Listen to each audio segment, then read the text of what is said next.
वहीं सीएम मनोहर लाल ने कैबिनेट की बैठक में कई और एजेंडों पर भी चर्चा की है, जिसमें अवैध रूप से उपविभाजित भूखंडों को नियमित करने और भूखंड मालिकों को मूल रूप से आवंटित भूखंडों को तर्कसंगत रूप से उपविभाजित करने की अनुमति देने के लिए एक पथ प्रदर्शक कदम उठाए गए हैं।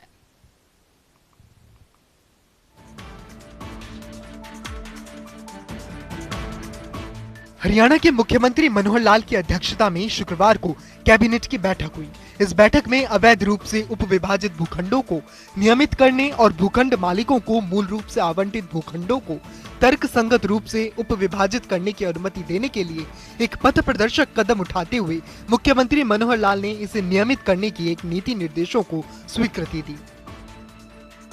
इस बैठक में नीति का उद्देश्य नियोजित योजना में निर्धारित उपयोग को बदले बिना हरियाणा के नगर पालिका क्षेत्रों में स्थित नगर आयोजना योजनाओं, पुनर्वास योजनाओं, सुधार न्यास योजनाओं में भूखंड के अवैध उपविभाजन को विनियमित करने एवं आवासीय भूखंडों के उपविभाजन की अनुमति के लिए दिशा निर्देश और मानदंड जारी करना है। नीति के तहत केवल 1980 से पहले की नियोजित योजनाओं में स्थित भूखंडों के नियमितीकरण और उपविभाजन पर विचार किया जाएगा। उपविभाजन के लिए पात्र न्यूनतम भूखंड का आकार 200 वर्ग मीटर होगा। उपविभाजित भूखंड का आकार 100 वर्ग मीटर से कम नहीं होगा। मूल लेआउट में दर्शाई गई सड़क से उपविभाजित प्लॉट तक पहुंच होनी चाहिए। ऐसे सभी उपविभाजित भूखंडों में हरियाणा बिल्डिंग कोड 2017 के पार्किंग दिशा निर्देशों के अनुसार भूखंड के भीतर पार्किंग प्रावधान होने चाहिए। मुख्यमंत्री मनोहर लाल ने कहा कि 10 रुपए प्रति वर्ग मीटर की दर से प्रतिभूति शुल्क लिया जाएगा।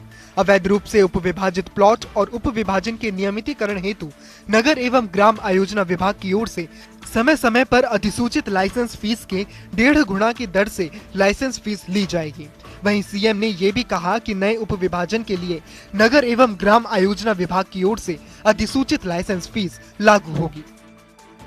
वहीं सीएम मनोहर लाल ने जानकारी देते हुए बताया कि अवैध रूप से उपविभाजित किया गया है। आगे पारिवारिक विभाजन के कारण भूखंडों को अवैध रूप से उपविभाजित किया गया था, क्योंकि ऐसी कोई नीति नहीं है जो नियोजित योजना में उपविभाजन की अनुमति देती हो।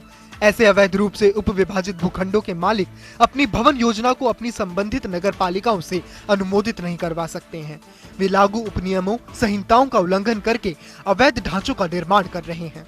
हरियाणा के नगर पालिका क्षेत्र में नगर आयोजना योजना, पुनर्वास योजना, सुधार न्यास योजना में स्थित प्लॉटों के अवैध उपविभाजन के नियमितीकरण और भूखंडों के नए उपविभाजन के लिए नीति को स्वीकृति दी गई है।